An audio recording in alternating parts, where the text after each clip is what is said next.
Présidence MAE, précision du ministre.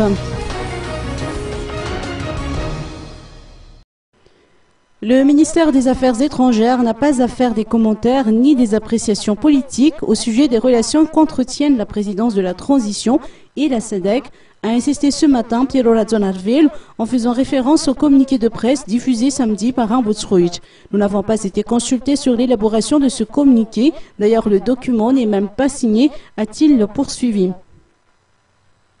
Concernant les décisions prises par les chefs d'État membres de la SADC à l'occasion du sommet de Dar es Salaam, le chef de la diplomatie malgache confirme que son département attend maintenant les recommandations de cette institution quant à la suite des événements.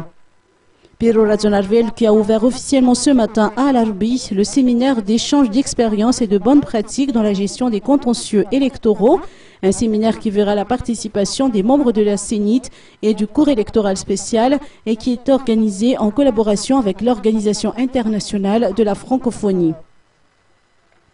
L'intérêt qui est ressenti par la population malgache et notamment tous les acteurs politiques qui sont partie prenante de la feuille de route, c'est de voir aboutir justement le calendrier électoral qui est prévu pour l'année prochaine. Dans ce processus, il y a un certain nombre de membres de la communauté internationale qui voudront apporter leur part de contribution pour accompagner la CENIT dans l'objectif de cette organisation d'élections. Et cette fois-ci, c'est plutôt l'Organisation internationale de la francophonie, par le biais de son délégué, qui organise à partir d'aujourd'hui des séminaires qui touchent le cœur de cette question d'organisation d'élections.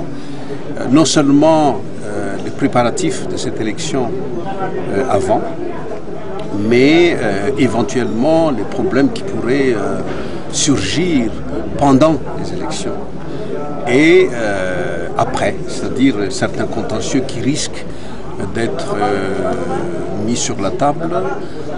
Donc en vue de pallier à tous ces éventuels problèmes, l'OIF a cru bon d'organiser ce genre de séminaire. Et c'est la raison pour laquelle le ministère des Affaires étrangères, qui est le dépositaire des relations qu'il y a entre Madagascar et l'extérieur, se voit le devoir d'ouvrir ce séminaire pour l'intérêt général. Le ministre malgache qui a eu une matinée chargée puisque par la suite il a reçu en audience quelques personnalités telles que Madame Gulnara Shahinian, rapporteure spéciale des Nations Unies, et Madame Elisabeth Wambouke, fonctionnaire au sein du Haut Commissariat aux droits de l'homme, Monsieur Jean-Claude, secrétaire général du COI, Manadza Tula Issa, ministre nigérien, et enfin Hugo Sada, délégué à la paix, aux droits de l'homme et à la démocratie de l'Organisation internationale de la francophonie.